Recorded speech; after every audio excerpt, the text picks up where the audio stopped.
actually sport is a wonderful window or vehicle to explore and illustrate spirituality because of that, the transcendent element, the losing yourself, and in particular flow, because I don't think there's any other field of human endeavor where flow is so obvious. And most people focus on it in terms of performance and maybe hormones and stuff like that, and overlook the most interesting part, which is that losing ourselves in the whole. And why do we love that? Well, because that's the truth of things, right? Welcome to the Consciousness of the Way. I am your humble servant and Sifu, Taoist Master San Qing, and I've been welcoming this conversation today. I want to welcome to the podcast Simon Mundie, who's an author, broadcaster, podcaster, an all-round incredible being offering so much to the world today. Welcome to the podcast, my dear friend. Thank you for having me. It's a pleasure. It's you have a very rich background. I'd like you to start straight out the gate. Share with people a little bit about how you got here. In a professional sense or in an all-round? Yeah, I mean, you're very humble, but you've achieved many things in your lifetime, even though you look like you're 14. I imagine you've got a few years under the belt. I would love you to share that with the audience. Okay. Well, probably the best place to start is when I was a kid, I grew up in a sporty family, and I played lots of sports. Swimming, I was my thing I was best at first. But then when I was about 8 or 9, I got taken to a tennis club near us, and I hit a tennis forehand. I can still remember it, and was like this. Wow, I love the feeling. I became obsessed with tennis, and we lived close enough to Wimbledon that I went as well when I was quite young, and I watched Boris Becker actually play against Ivan Lendl in an amazing match, and that left a real mark on me. And then I just became obsessed with tennis and Wimbledon. So my mum used to get, this was obviously in the days before the internet, so I used to get the highlights video of Wimbledon each year, and I would just watch it again and again and again and again and again and again. So I knew everything about Wimbledon, and still do, from sort of 70s, 80s, 90s in particular. And when I was at school, I was more on the arty linguistic side rather than science.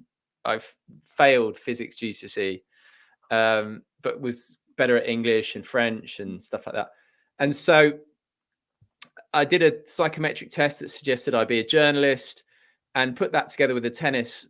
My goal was to, if anyone asked me when I was young, it was about being a tennis journalist. I think at that point I thought it was probably written. But then I went and I did broadcast journalism at university, and then I got into radio, and I sort of worked my way up from the local. And I worked at Radio Wimbledon in 2007, and I still remember sitting on the Henman Hill, as it's known, just looking out on the grounds thinking, oh my God, like this is like heaven. Like, wow, I can't believe I'm here to talk about tennis. This exceeds all expectation. I mean, it was just a state of mild ecstasy. And then, so I worked at Wimbledon for 7, 8, 9, BBC thereafter, 10 through to 18, Radio 1. But then alongside all that, so, I wasn't just doing tennis. I was doing lots of other sport, broadcasting, radio, TV, online, writing. But alongside that, I also had a personal quest to end suffering, because I was suffering. And I was looking for answers in various places, including many stereotypical ones, I would say. And then as the Tao or reality or whatever you want to call it tends to do, you have all those synchronicities. One thing led to another, right? And I was brought into spirituality, non-duality, and that took over from tennis as my focus. as this passion. And I remember in about 2013 thinking, oh my goodness, I'm doing sport, but I'm really interested in the nature of reality, truth. They seem so far apart. How am I going to move from one to the other? And again, various things happen. And I pitched this idea to one of the bosses of the BBC, not linking the two at that stage, saying, look, I think the way sport gets covered is so shallow. It's you're either into it or you're not. It tends to focus on results and winning and stuff like that. But there's a lot more to it. You know, there's that saying that sport is a metaphor for life. And so I got a podcast commission, which led to my book, which you can see over my shoulder, called Champion Thinking, which is really about flow and how success is not is frequently underwhelming, but flow isn't. Why is that? Well, because we lose our sense of self, and that's the interesting bit. And so the book came out, and then I've moved away, not completely, but very much away from sports. After the book, and the podcast has moved away from it as well. And now it's more in that spiritual camp. But I would say that I do think, and I didn't see it back then, 10 years ago or 12 years ago, whenever it was, that actually sport is a wonderful window or vehicle to explore and illustrate spirituality because of that, the transcendent element, the losing yourself, and in particular flow, because I don't think there's any other field of human endeavor where flow is so obvious. And most people focus on it in terms of performance and maybe hormones and stuff like that, and overlook the most interesting part, which is that losing ourselves in the whole. And why do we love that? Well, because that's the truth of things, right? And so yeah, that I think takes us up to date, San. Whoa, that's what we're talking there. That's amazing observation too. I mean, you could go all different types of ways as to how you acquired that realization, but it's really true. It's so powerful how people find the center point of whatever it is that they're experiencing. And, you know, that's it. The flow for a Taoist is what we call WOAY, which is like effortless action. Exactly. Effortless Alan Watts. I love WOAY. I've got I've got one of the WOAY books just on my bookshelf behind. Yeah, WOAY. Love WOAY. Yeah, exactly. Yeah. Right. You know, I mean, for a seeker, to acquire WOAY is to find the center point between the breath in and the breath out. Yeah. And so for Taoist seekers, it's a contracting and expanding experience that is never ending. Yeah. And when you identify and realize that everything is a bellows, that you can quickly obtain what we call the Wu Ji, which is the mother, that is a substance beyond this electromagnetic spectrum. It's beyond whatever you consider. And it's the now moment, which is what you speak of, the flow. Oh, yeah. The flow. Well, I did a post about the now. I recorded something, actually. I was going to record it again before we hopped on here, but didn't have time. But yeah, the now and awareness, I would say, are the same thing, right? And so self-inquiry shows us that when we say I, it's this being, aware presence, that kind of thing. But it's not that it's separate from now, because you can't actually separate them, right? Everything's just passing through that center point, like you say, right? Yeah, I mean, someone would refer to it as the Vesica point, right? But to obtain that is more than words. Yeah. Oh gosh. You know, it's like, you know, okay, well, why can Michael Jordan just do it and everyone else just proverbially craps the bed? Because there is a level of this now moment that is he's switched on and he'll never be turned off. It's like he's able to obtain what we would call a resonance, that he can hold that line. And that's from a Taoist perspective, part of the mastery of the immortality is to obtain that resonance. And you do that through a cultivational practice.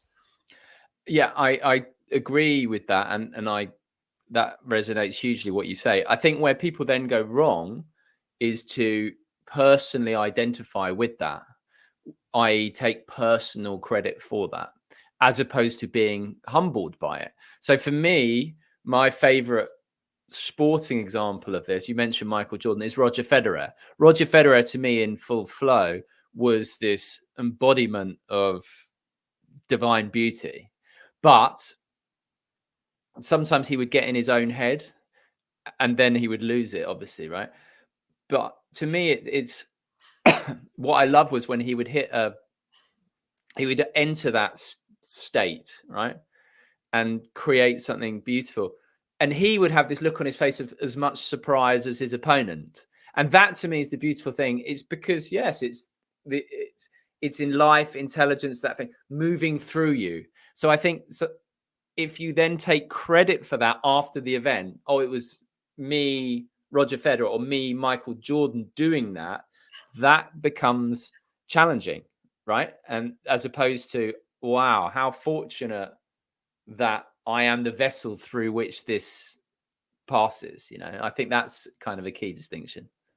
Yeah, I mean, within a Taoist path, it's identifying with the emotional content as being the dukkha, the distraction of this humanistic experience, which in of itself is inquiry, but inquiry to a fault of being in the intellect, being in the head, which is where Taoism becomes very confusing for most people, because the simplicity is accept and allow all things as the now moment. And to access that, you cannot be a place, person, or thing. Yet I can access it and be my personality. I like Netflix, chocolate, riding my side by side in the desert at 100 miles an hour. That is a mastery. And that's part of the mastery of the experience. Yeah. And so that's where you would identify your sports hero or someone who's achieved some high level of mastery through their own sport. That's them realizing, oh, yeah, I know this, I'm familiar with this. And for a Taoist, it's returning to that. And to return to what you know as this present moment, first you must remember. And to remember is the power of the tools that are given to us from my teacher, Lao-Tzu, the three pure ones, the Taoist lineage. And, we use that. I use it as a dialogue to access the monologue. So, within a spiritual path these days, some people would call it, Akashic records, how would you put it? Source information, God, Buddha, universe. It's not of the same. Now, you have some incredible guests on your podcast, and can I just chip in one thing, Sam? You say something which I found really interesting. So you said about, not time, place. I can't remember exactly what you said, but place, person, thing. Yeah. Yeah, right. But at the same time, you have personal preferences of Netflix, etc., right? And I find that to me it's that dance. And so I would describe that as human, Simon the human, and being. And being, like you said, is unlocatable, transcendent, all those things. But so most people, particularly in the Western world, obviously are fully identified with the human side, this body, this mind, the preferences, etc., and not only overlook the being, but are disdainful of an idea of that, right? But then you have some people, in my experience, who perhaps who recognize the being side, but then they're like, that's all that there is, and so it's very kind of one-dimensional in that way. So to me, it's that path down the middle of embodying, let's say, the being, particularly the implications of being, but in the human as well. It's recognizing in some ways, not in the absolute way, but in some ways, we have two planes of existence and appreciating both, which I think is what you were saying. Well, yeah. I mean, if you go deeper into a Taoist path, it's acquiring that Wu Ji, which then accesses the Wu Wei, and then maintaining that Wu Wei, which the reflection of that is the default of the human being. It's servitude, it's selflessness. And Yeah. from that selflessness, you acquire the connection that is part of the human experiencer. The human condition is that empathy and raising that charge I just experienced with you right now. The second I said that, and that oscillating effect both of us are having. And it's like, hang on, how do you know? Well, I train people in what they would call sensory perception. And I throw in all those categories that just so happens in that is clairvoyance, mediumship, channeling, all that kind of stuff. It's a level of awareness. Now, for someone who's more fundamentally like a dear friend of mine, like Tom Campbell, in more perhaps the zeros and ones, but he can dance into the intuitive and loves to share it with the world that, hey, I got the answer to the meaning of existence. And by the way, I'm super intuitive. And then you have, physicists and scientists have their minds blown, and it's like a conflicting moment. And I think that is the power of that now moment. But to access it, you must repeat it instead of it being a contemplation, an idea that you read in a book. You have to experience it, have to be self-realized. And that's part of the Taoist journey of self-realization. And you go from hope to belief to knowing. And when you know, then you're there. And so that servitude will just be recognized in everything that you do.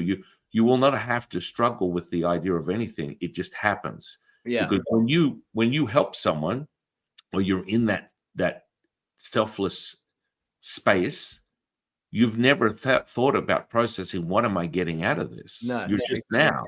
Everyone can experience it briefly. It may be for a second, it may be for a day, it could be for a lifetime, but they've all had a taste of that. And that's what I consider the spiritual dragon. People are chasing that. And so whether it comes in the form of a paranormal, supernatural, selfless act, however you digested it as a human being on this journey to realize, it's that seeking, which is exciting, and then the knowing. And then when you complete and return, then you are just now. And this is the part where human beings get confused, because they're information seekers and consumers. And so many people want more and more. Well, why am I here? I need to know. The Pleiadians came down and told me the earth is going to blow up. And, there's a lot of interesting, whenever I do anything to do with sort of channeling information, Lao-Tzu has a sense of humor, my teacher. And it's very funny because he will be very clear that, you've already found it. One of the simple things that he would always say, imagine you're like a grain of sand. Asking the beach, what are we doing today? Fall back into the beach and be realized. And then people go, oh. And then I go, I really sound like I know what I'm talking about. I don't know anything. I'm like a bag of rocks. But, hey, that's a part of what we all do. I mean, if you were to identify closer the incredible path that you've taken throughout your life and you've listened, there is something that is motivating you or moving you in a direction due to that. Does that make sense? 100%. Yeah, for sure. Yeah, for sure. Yeah, like 5-year plans. Yeah, forget about it. But I think just quickly what you said about that selflessness, for me, the recognition of being, as I've explained, is, and then it's expressing that as the human side, but it's not through effort. It just happens. That's the Wu Wei side, right? It just happens. The recognition itself is, oh, okay. Then what follows from that is effortless, because the recognition itself does the heavy lifting, is what I say. I'll leave it there. I hope you understand what I mean by that. Well, yeah, and I think that's where people get perplexed and disheartened because they can't repeat it. They get a taste and they want to repeat it, and it's conceptual. So they go, hey, look, it's when you feel good. It's the peak of a song. It's the chorus. It's what gives you this elated, expansive feeling that you know you're there. Whether you hit a ball, you win a game, you are just now, and we can all describe it, we've all experienced it, but now can you repeat it? And now from that repeatable state, which, from me, I describe it as your attention, intention, from light to wave to matter to particle, realized as this energetic potential, has a vibration. The vibration has a frequency. If you meet the resonance of that, oh yes, it will be yours. Oh yes. And so that is the cultivation. That's the deep ritual that we take. So we embody our intimate relationship with the universe and the whispers of the universe that materialize in this earth plane. And then that raises, as a seeker, as a human being, you are aware of this now moment, and your purpose, if you have to really look deeper beyond the decoder that we call the decoder to all things, is the yin and yang. I can't go anywhere in the world and not find someone that's either got a tattoo on their forehead, on their butt, read a book, realize the symbolism of it, understand it has something to do with something, two opposing somethings. And this is a universal messaging that is going through you, a divine messaging that is part of the substance that we're experiencing. And then when you raise that, humanity raises. And so if you were to define the purpose of a human being, if you truly need, if you must have it, if it's so neurotic that the hetero action of your existence has to be, I must finish this, it's being selfless. It's returning to that default. But it won't be just words that you and I are sharing in this podcast. They will experience it for themselves, and then through a methodology, through a cultivation like the alchemy that I teach people, you will be able to be self-evident and self-realized because you can repeat it, whether it comes in a form of what some people call manifestation, magic, healing. You need to see it. I'm like Tom. Be skeptical. Be a little bit on the because it's only nothing more than a pipe dream until otherwise noted. You know what you know. You don't know what you don't know until you realize it. Does that make sense? It does. It does. Yeah. And I would just, when you use the word selfless, and to me, and that's another word for that is love. Yeah. Yeah.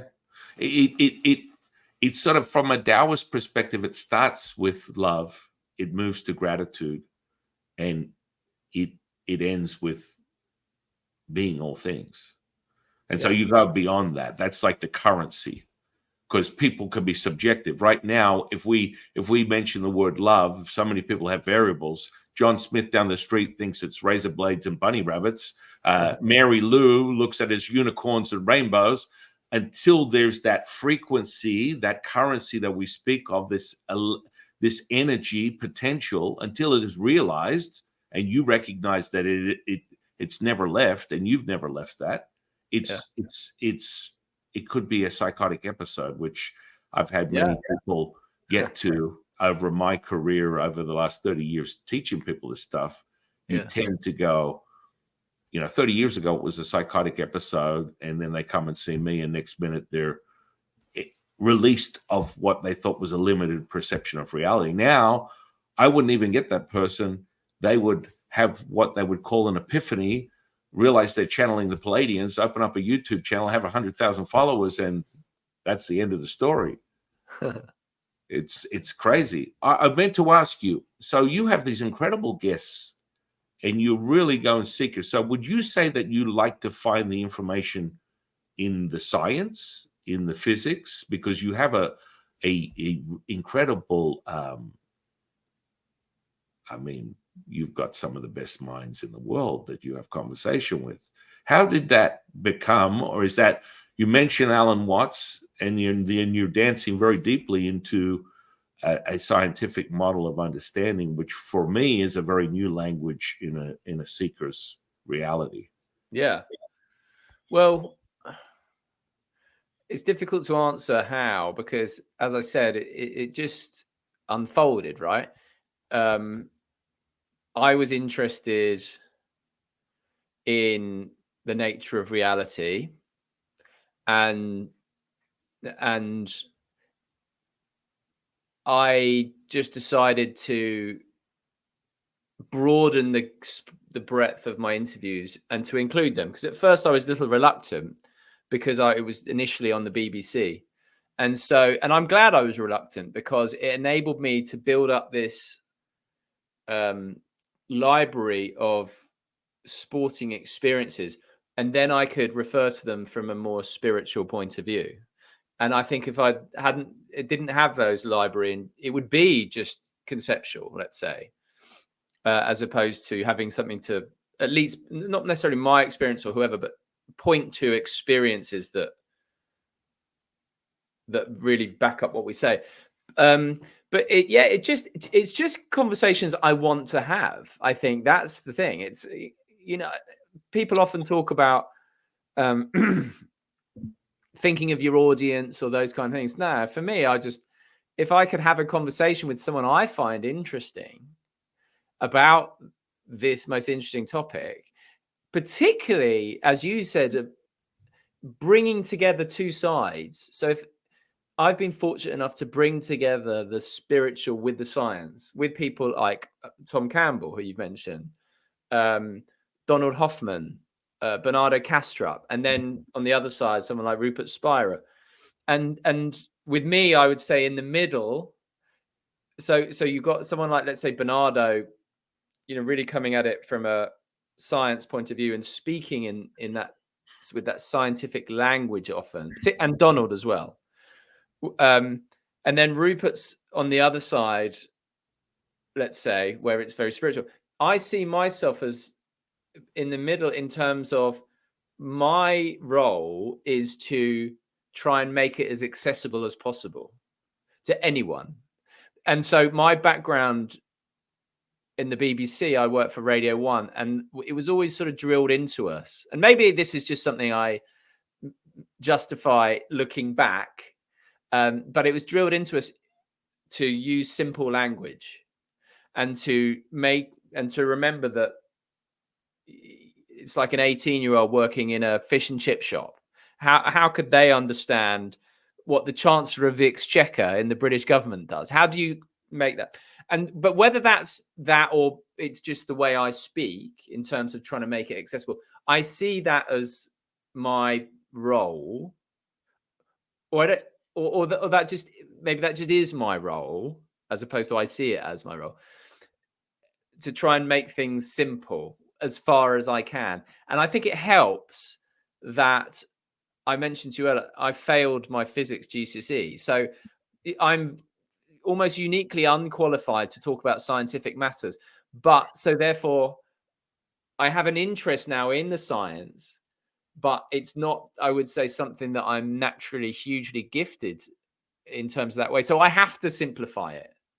But yeah, I just love having those conversations, like talking to you now. It's fun, right? That's the first thing. Oh, it's the first. I mean, I was just enjoying your giddy happiness leading towards this conversation, and which makes you embrace it even more. And, when you start to be able to really refine your ability to experience the energetic potential of all things in this space and what we call the material, then you start to, or maybe from a physics perspective, a 3D reality, you tend to, it becomes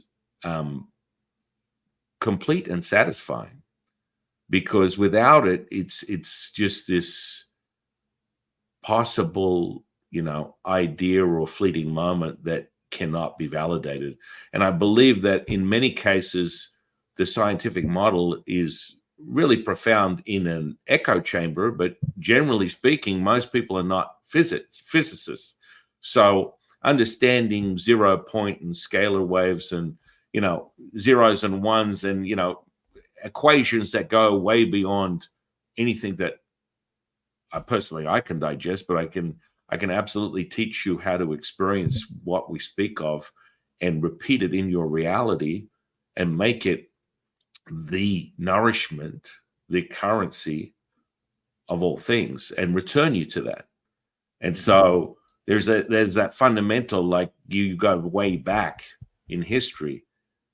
If you go on a timeline, the timelines that I'm given from my teachers, that's beyond the timeline that we identify within human history, that is information that you can call on to get a base or an idea of, well, what does this mean? When did this start?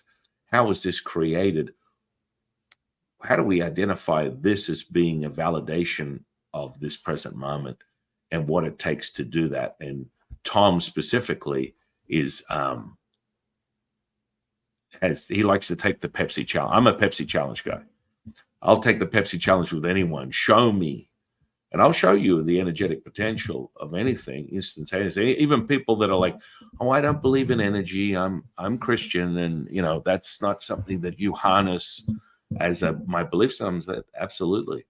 Can I just show you something with your eyes open, without the idea that you would be skeptical or introspective or analytical as a human being, and potentially think that I'm hypnotizing you with your eyes open? Let's just experience this together. And they go, holy shit, this is real. Oh, yes, it is. Because once you access now, this is a kind of fundamental thing. Over decades, I've been measuring my brainwaves when I witness physical healings.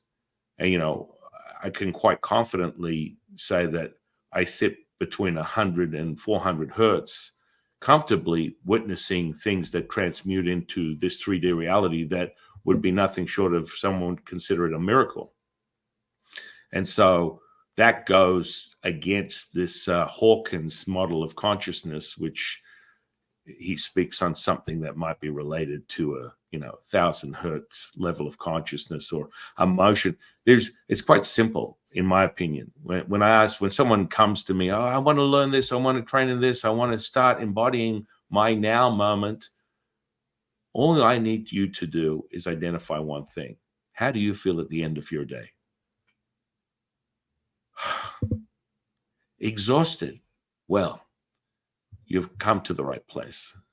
Now, when you understand that you're literally selling the currency of your soul, it's not an expression, sell your soul, you're feeding this energy, because wherever you put your attention, intention, that's where the energy flows. You've heard it echo 1,000 times over in all different types of ways.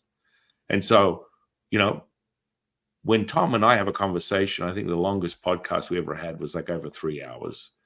The longest podcast I've ever had is with a dear friend of mine, James Tunney, who's a scholar from Ireland and a seeker of spiritual consciousness and incredibly powerful insight, and a devoted Catholic.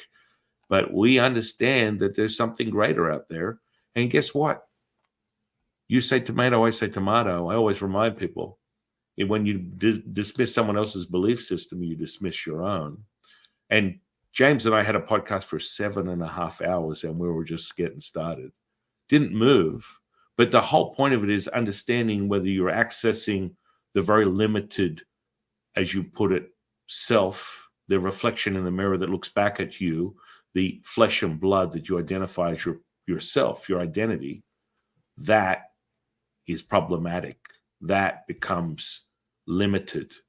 And so when you start with just one lens, with a belief system, you are limited. Psychology, biology, neurology, physiology, you're limited at best. Taoism, anyism, yogiism, Buddhism, whatever, you're limited. There's a veil that you step past that gives you the ability to be in the now. I believe that these are catalysts. They're vehicles to help you identify that now moment, so that you can realize that, You're abundant, timeless, endless, limitless, infinite. And that can only be realized through a validation. It's all conceptual. So the physical body is what we refer to as limited. We always say that, everything is like a bellows. Man is not like that. Man is limited. But then we identify with that, just as you mentioned. It's like for that now moment, as you experience the flow, that's not being identified at all. No. It's just now. Yeah. There's nothing there, right? It's emptying of all that stuff. Yeah. No, it is. And so what's you pursue a lot of physicists. Do you have conversation with more on a directly spiritual level? Because these guys are some of the greatest minds that walk the earth today in relation to understanding the nature of reality through the lens of physics. And I think it's brilliant. Yet sometimes, not a lot of the times, the resonance for a conversation like you're having with me, they would not even contemplate a conversation with someone like me because it doesn't make sense to them. Yeah. They're like, nah, man, look, dude, come on. I mean, airy fairy, whatever. Yeah, okay. Anyway, moving right along. So how do they embody you, knowing that you are on both sides? How do you put it? Like, outside of someone saying you're manifesting your reality, you have really amazing conversations with these guys. Yet through your own admission, I'm not really coming from a background of science. I'm learning right now. I'm experiencing. Well, so I think there are two sides to that. One is because, as I said, I don't have that scientific background. I come at it from a learning and a hunger for learning that I wish had, in some ways, had been there earlier, but it wasn't. So there's no point thinking in that way. But is there now? So there's the learning side, but then there's also this other side, which I would say is it's so obvious to me where even the most esteemed scientist is going wrong, at least to some extent, in my view.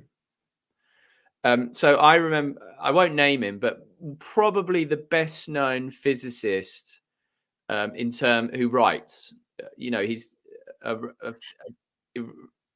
tells physics stories, and they're very popular.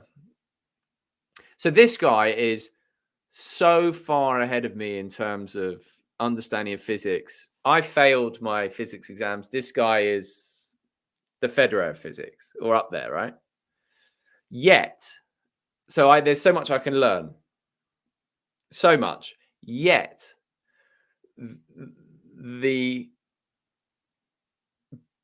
one of the base understandings or base beliefs which pervades the majority of the world we live in and science being materialism or physicalism, as in matter is what is first, and then from that somehow miraculously, for example, emerges consciousness, even though there's no proof or evidence, or no one's even found a way for that even in theory, right? And so I think for me, it's just so obvious that is wrong and that they've got it the wrong way around, that I have no problem saying that to someone whose stature in science is so much ahead of mine that it's almost laughable, right? It's like just to use the sporting analogy again, it's like someone who's barely picked up a tennis racket, saying, yeah, all right, look, Federer, or Djokovic, I know you've won a lot, but let me show you something, right? And so those are the two sides. I think is that I'm very interested in science and physics, etc. and also want to make it those kind of, when people say things, if I can reframe it, okay, do you mean this, in such a way as to package it in a digestible way?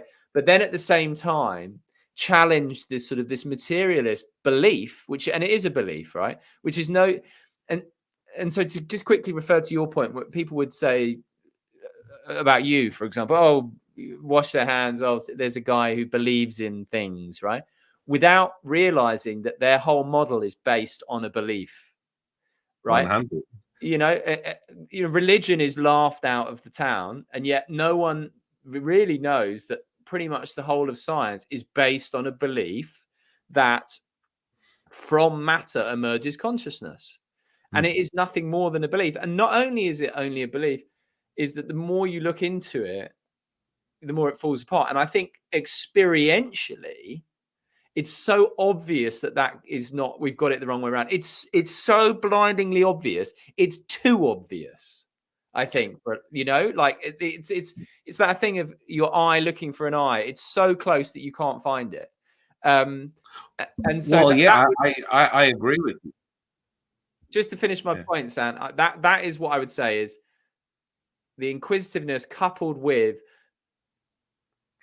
a certainty, experiential certainty, that on this core point, they've got it wrong.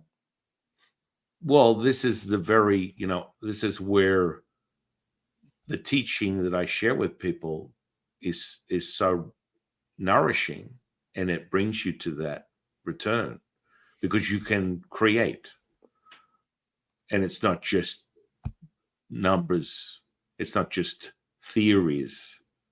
You have the ability to generate something that would not be from this material physical realm.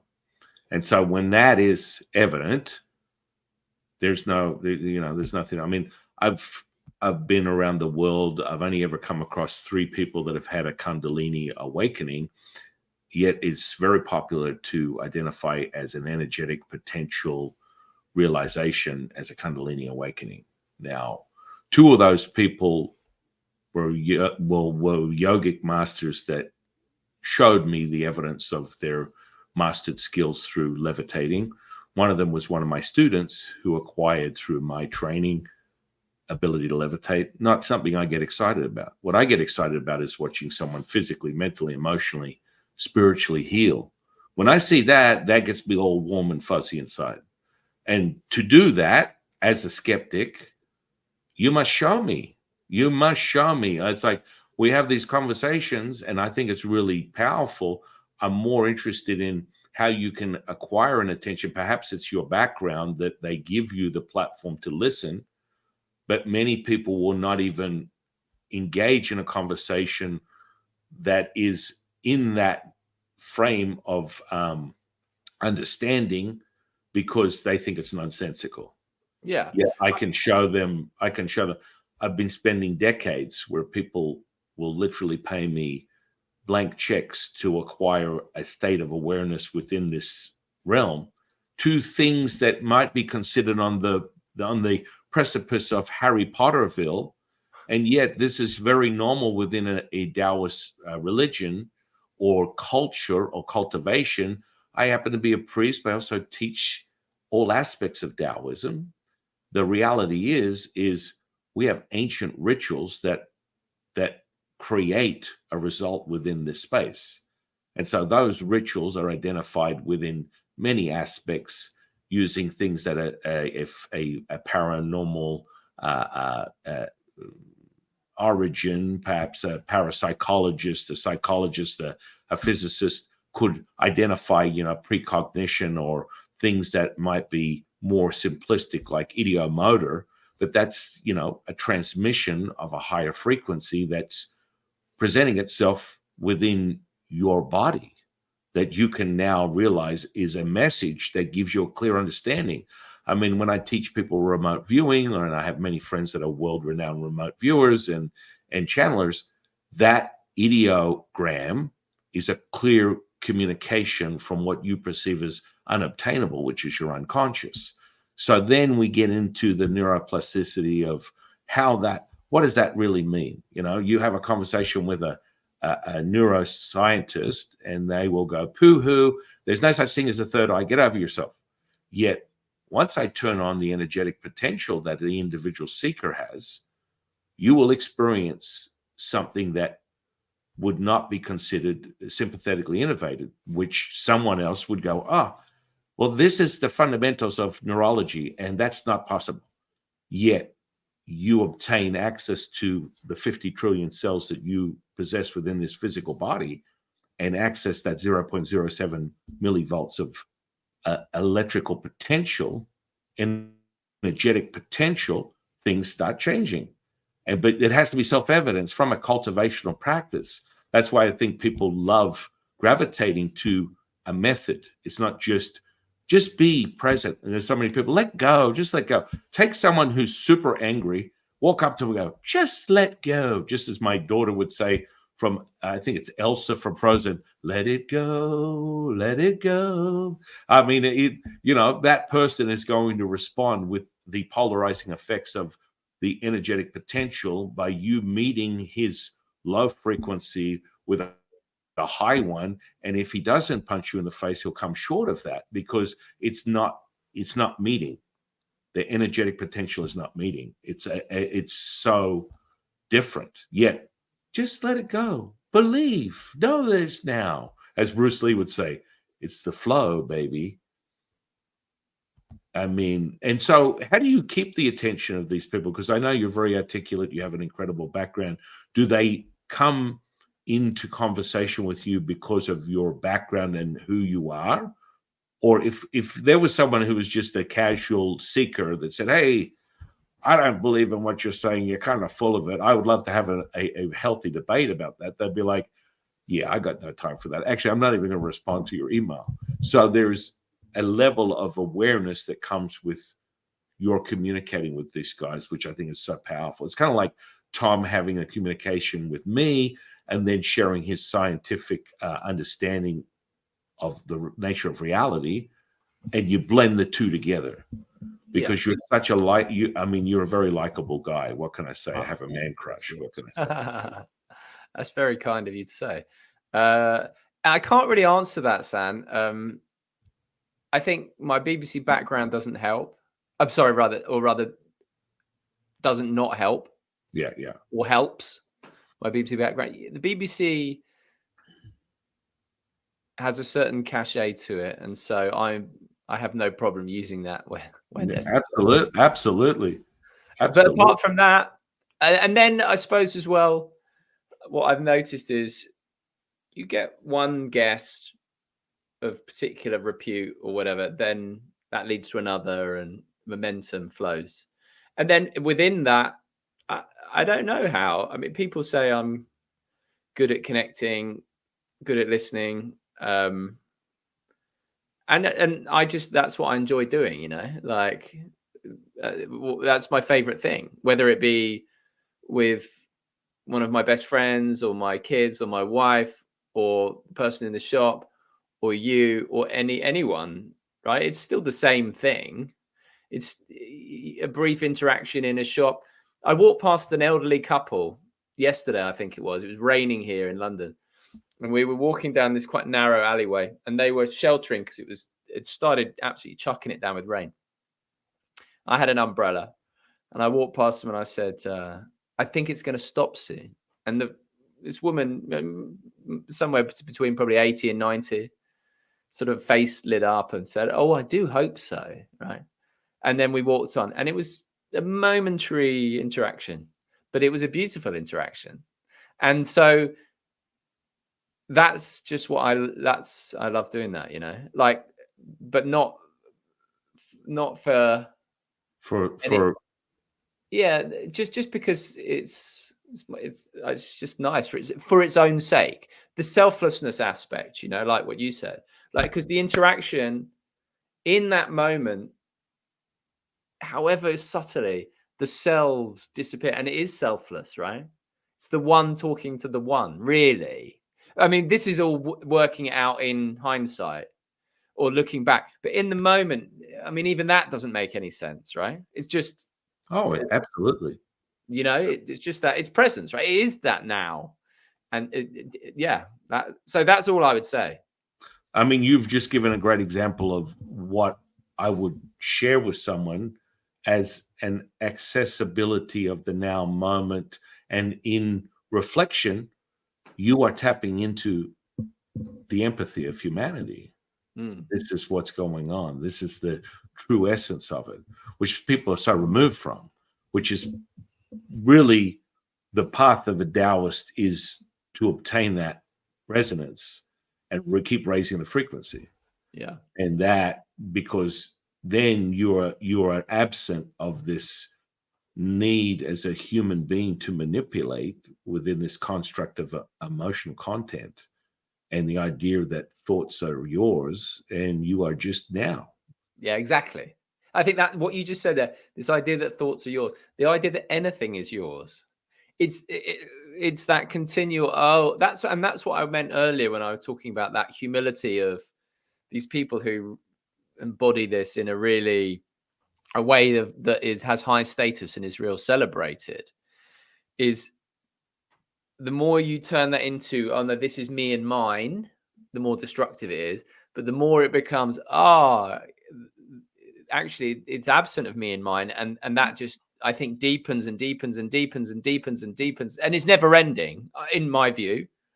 Then that's where the beauty is. Yeah, it is letting go, let it go, but let yourself go, and everything that makes up yourself, empty yourself of and that returns us to the energetic potential. So much of a validation of your now moment. So it's not a psychotic episode, it's realized as material.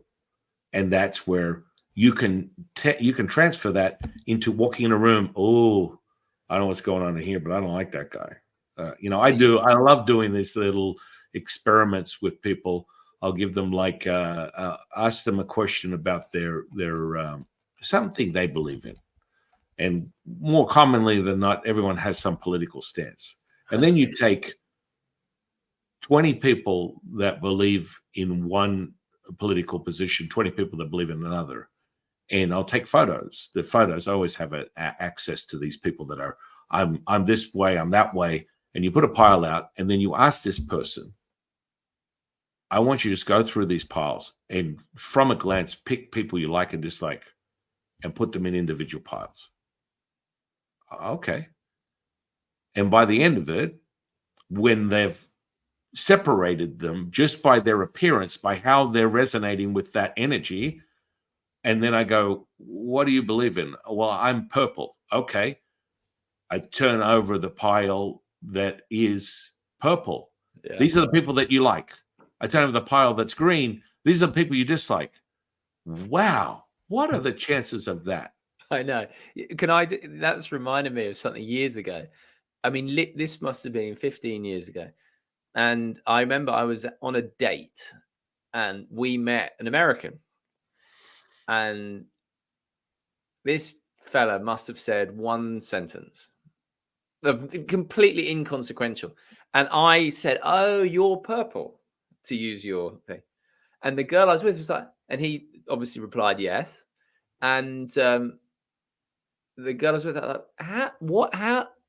But I think once you start to tune into that, it's very obvious, isn't it? You can spot it a mile off.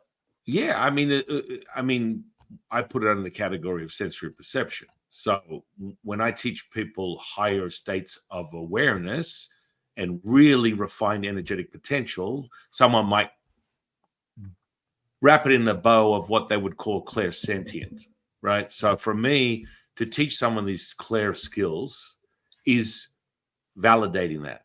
So I like to do what they call psychic drive-by, black ops readings.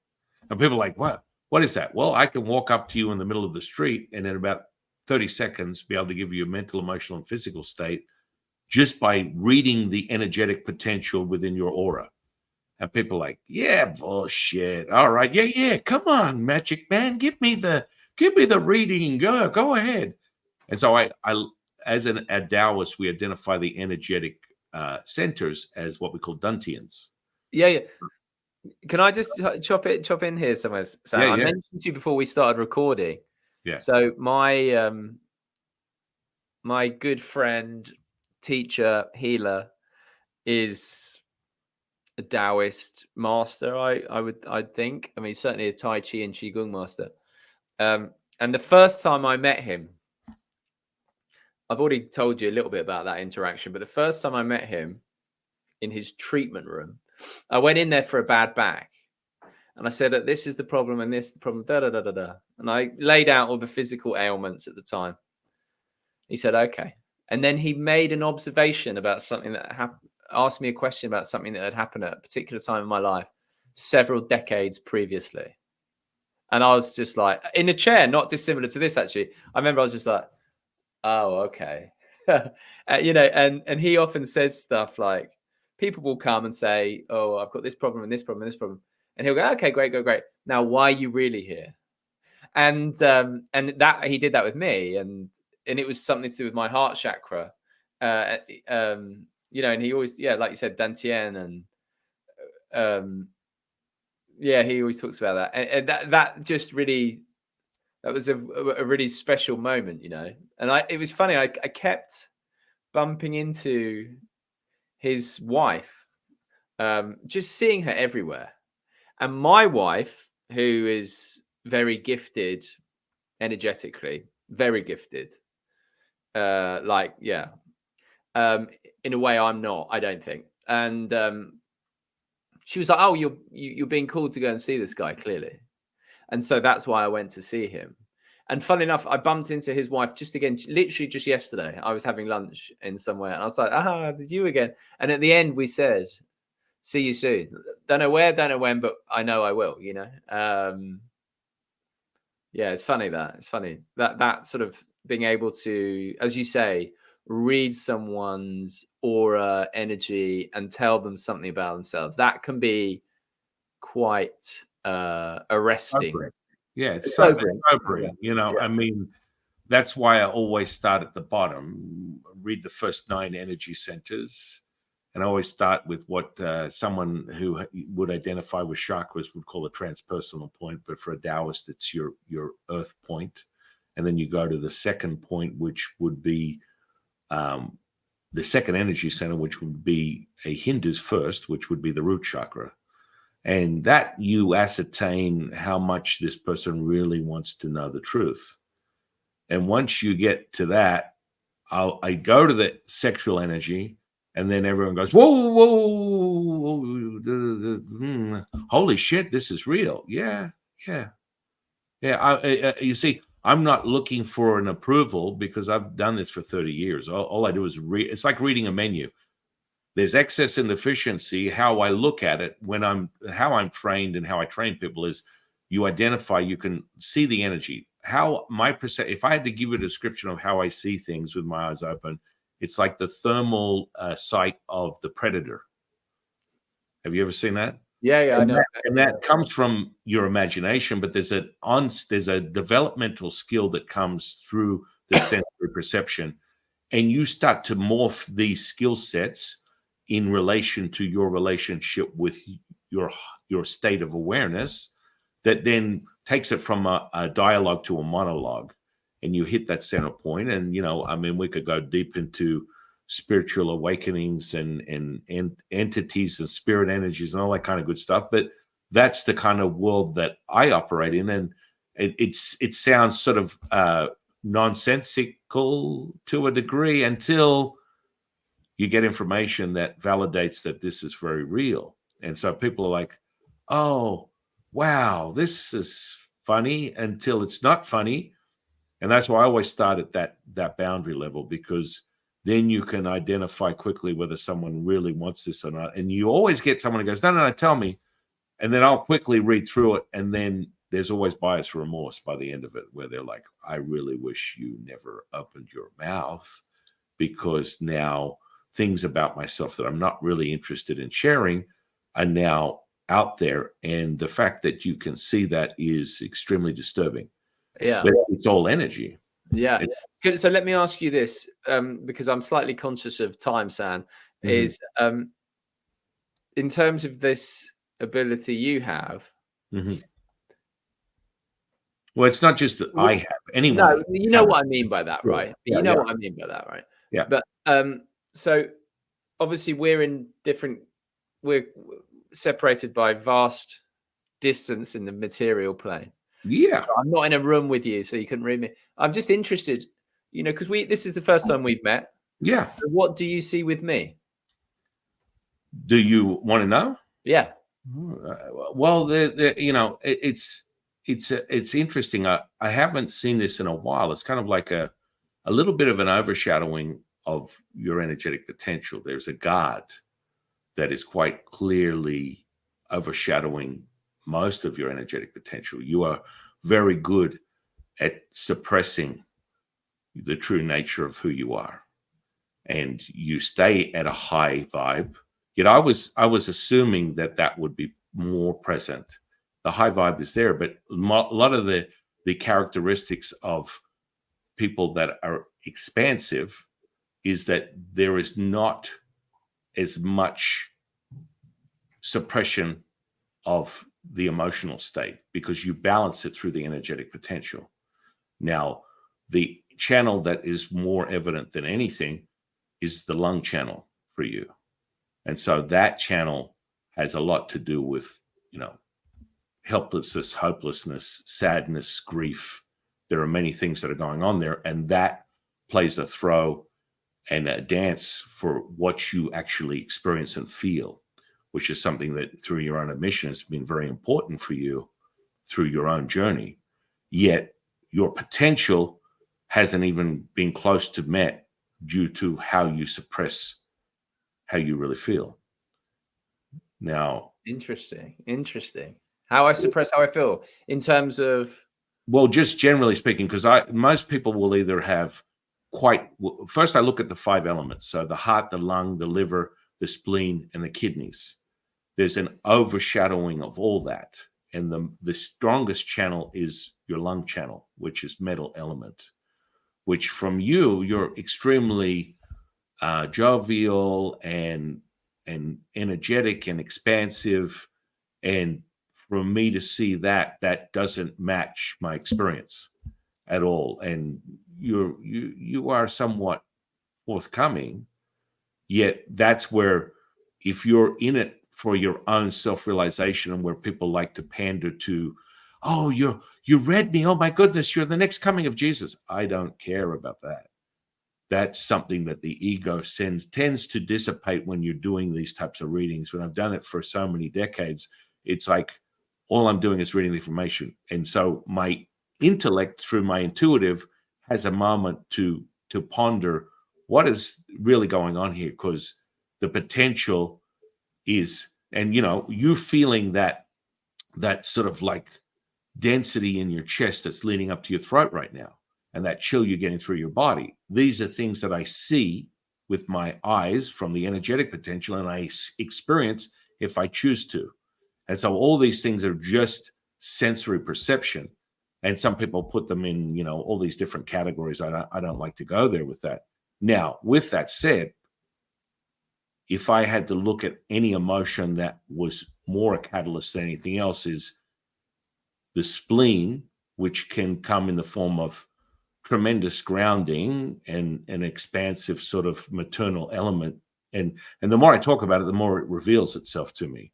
It's like you're now starting to just melt like butter, and things are starting to present themselves as they should in the nature of who you are. And that nurturing energy can have its polarizing effects, which also transmute in the form of anxiety, OCD, things that present themselves from a humanistic perspective. So that would be probably one of your Achilles heel, perhaps, maybe, when you're looking at your own experience within this human experience. And once you balance it out, what I always look at is, in each energy center has an emotion of virtue. One is excessive, one is deficient. The key is to balance the energetic potential so that the flow that you speak of that very moment, and then when I do this, you feel it through your body, That is the energetic potential, that chill you're getting, because we're in tune now. From a psychologist's perspective, we might call it rapport. We had it before we even got on this call recording.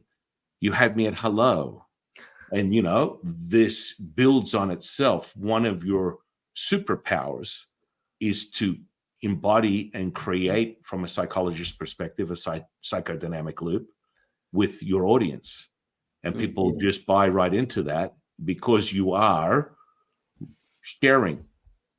Does any of this make sense at all? Yes. I mean, I have a whole load of questions. Yeah, and also, I'm also conscious of time. I said to you before, I would hate to like have that laid out, as it were, and then go, because then it sounds like I'm running away. But I'm not, as you know, because I did tell you we had to finish, and I'm conscious that's in 8 minutes' time, because I need to go and get my daughter. But so no, that I find that very interesting.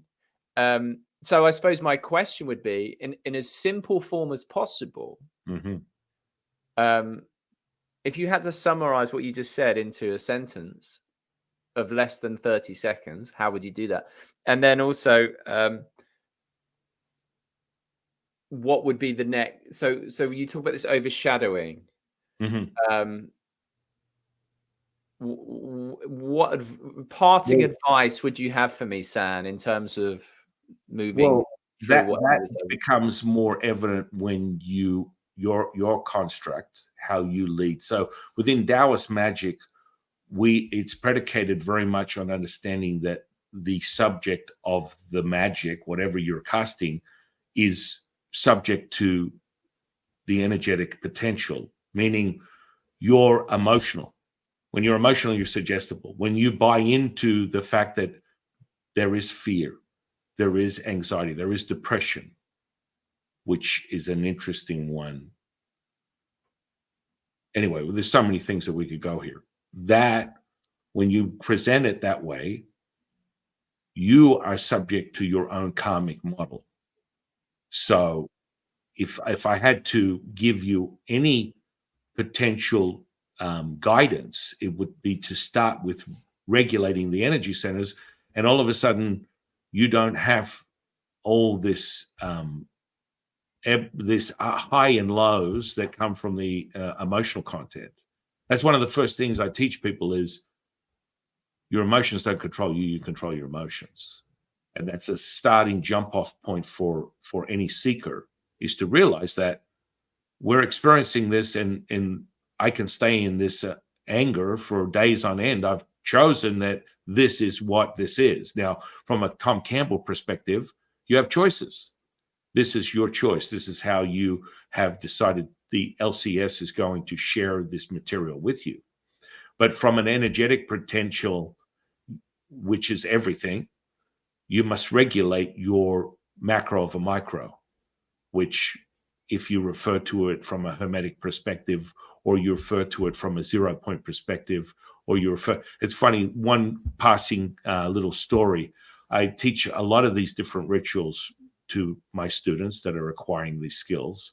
And one of them is specifically the observation of the death of a star, the raising of the red phoenix within the middle dantian, which is the dantian of information, and is also represented as the earth. And that revealing of the red phoenix from the ashes opens up what you call a black hole. And then people are like, well, that sounds ominous. And then one of my students has a PhD who does research for USCF. Anyway, and he came to me one day and said, oh, Jifu, you wouldn't believe this. I'm like, what? He goes, I had a research paper to go and discover what's in the nucleus of a cell. And I'm like, okay, yeah, please tell me. I found black hole energy. And I'm like, wow, this is interesting. How did you come to this conclusion? And of course, through the data, through the realization, through his own research, using the zeros and ones and however else he came to that conclusion, there was substance that was referred to, and he could identify as an experiencer through his own cultivational practices. But now he finally had it realized within this material through his own language. Does that make sense? Yeah, I'll sit with that. And also, I'm very sad to say, San, I'm going to have to go. which, you know, we could talk much longer, and I could, yeah, I find it very interesting. Well, we could do a part B. I mean, you were just starting to warm up. That was separating. Now, you know, the most dominant was that potential, but the lung channel is the one that if you think that you feel energy, you ain't say nothing, because the second you remove the stagnation from that particular channel, your energy, the energetic potential is going to raise to a level that will make you, you know, quite soberly, spiritually happy that this is, holy moly, this is real. Because I mean, that's the first thing. Once you can play with the substance and you change it from the 3D substance to a higher resonance that was not from this realm, God, Buddha, Tao, there is a significant difference. And also, you know, identifying things like, you know, we could sit here, you have 2 vortices in that room right there that I could show you with your eyes open, and you can go and feel the energetic potential of that. That is happening regardless of whether you believe in Buddha or you just think that, you know, everything is zeros and ones. The energetic potential is there. It's now bringing your attention to it, because this is, as Tom would say, this is the game. The game is your attention. Where is it being taken, and what are you doing with that? Your attention is creating intention, and what that generates is for the seeker. And that's an interesting place that we're going to leave it for now. San, thank you for having me on your podcast. I've enjoyed the conversation. I hope we can do a part 2.